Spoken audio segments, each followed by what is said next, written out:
हिंदुओं के अंदर शादी करना किसी जंग लड़ने से कम नहीं है। पहले तो शादी करने के लिए सेम कास्ट की लड़की ढूंढो और सेम कास्ट की लड़की मिल जाए तो तुम दोनों की गोत्र समान नहीं होनी चाहिए। अगर तुम दोनों की गोत्र समान हुई तो तुम्हारी शादी नहीं हो सकती। और ये यहाँ पर ही खत्म नहीं होता है। अगर तुम्हारे को शादी करनी है तो तुम्हारी खुद की गोद, तुम्हारी माँ की गोद, तुम्हारे दादी की गोद, तुम्हारे नानी की गोद, किसी की भी गोद आपस में नहीं मिलनी चाहिए। अगर ऐसा हुआ तो तुम्हारी शादी कैंसिल समझो। तो इस वीडियो के अंदर अपन इसी टॉपिक पर बात करने वाले कि ये जो गोत्र वाला सिस्टम है इसके पीछे कोई लॉजिक भी है या फिर ऐसे लोगों ने तुक्का लगा दिया और काम चल रहा है तब से लेकर अब तक। तो वीडियो को पूरा देखिएगा और चैनल को सब्सक्राइब कर दीजिएगा क्योंकि इस वीडियो को देखने के बाद में आपके नॉलेज में कुछ इजाफा होने वाला है। हाँ, तो आज के अपने सवाल का जवाब ये है कि गोत्र सिस्टम के पीछे साइंटिफिक लॉजिक है और बहुत ही बड़ा इंटरेस्टिंग साइंटिफिक लॉजिक है। लेकिन अब हम इस साइंटिफिक लॉजिक को जाने उससे पहले अपन ये जान लेते हैं कि ये गोत्र सिस्टम होता क्या है, गोत्र होती क्या है। तो गोत्र बेसिकली आपके किसी पूर्वज को बताती है जो आपसे 10 या 15 पीढ़ी पहले हुआ करता था। गोत्र सिस्टम की शुरुआत वैदिक पीरियड के टाइम पे हुई थी। उस टाइम पर जो सप्त ऋषि थे उनके जो बाद में उनके वंशज हुए तो उनके नाम को गोत्र के रूप में काम लेने लग गए। जैसे कि भारद्वाज ऋषि के जो वंशज हुए वो भारद्वाज गोत्र के कहलाते हैं। कश्यप ऋषि के जो वंशज वो भी कश्यप गोत्र लगाते हैं। और फिर टाइम के साथ इन्हीं गोत्र की कई सारी ब्रांचेस बन गई। अभी तो लाखों करोड़ों गोत्र है भारत के अंदर। तो जैसे कि मैंने पहले बता दिया है कि जो गोत्र है वो आपके किसी ना किसी पूर्वज को बताता है। तो लोग अपने 7 से 8 जनरेशन के बाद अपनी गोत्र को चेंज भी कर सकते हैं और लोग करते भी है। तो अब आपको इतना वीडियो देखने के बाद में यह समझ में आ गया होगा कि जो सेम गोत्र के लोग होते हैं वो क्या होते हैं, एक दूसरे के कजिन्स होते हैं।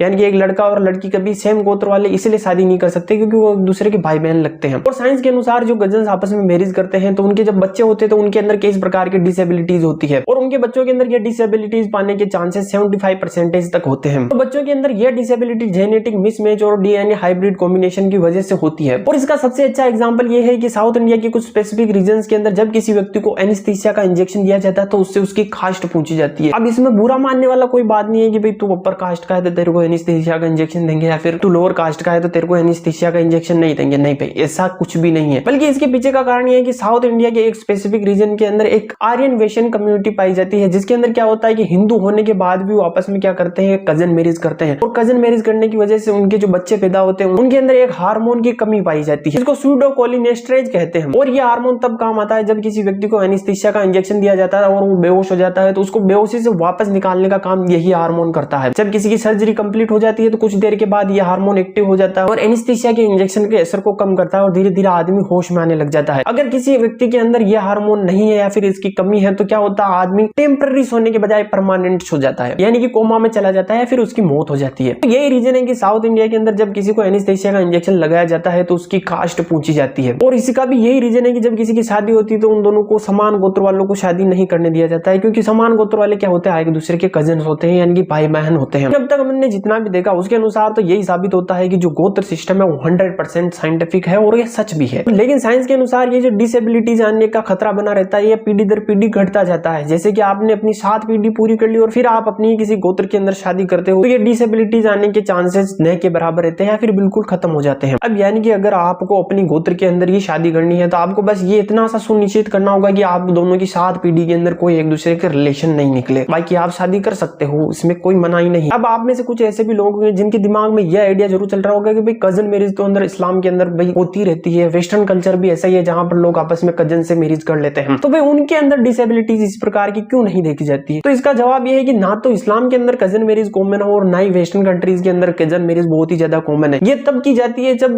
कुछ रास्ता नहीं मिलता है, भाई तेरी शादी नहीं हो रही है तो तब क्या कर देते हैं कि तुम्हारे कजन से ही तुम्हारा ब्याह कर देते हैं। और मान लो अगर ऐसा नहीं भी होता है, लोग कजन मैरिज करते भी हैं, तो मैंने क्या बताया कि इस प्रकार की डिसेबिलिटीज आने के 75% तक चांस है, 100% नहीं कहा मैंने। और मान लो किसी के अंदर इस प्रकार की डिसेबिलिटीज आ भी जाती है तो लोग उस पर गौर ही नहीं करते कि इस वजह से ये डिसेबिलिटीज आई है। मान लेते भाई कुदरत की देन है, लेकिन अपने को रिस्क लेना ही क्यों है। और हिंदू धर्म में तो भाई वैसे ही एक बहुत बड़ा पाप होता है। सो इस वीडियो में बस इतना ही। अगर आपको वीडियो पसंद आई हो तो वीडियो को लाइक शेयर जरूर करिएगा और चैनल पर पहली बार विजिट कर रहे हो तो सब्सक्राइब कर दीजिए। मिलते हैं अगली वीडियो में।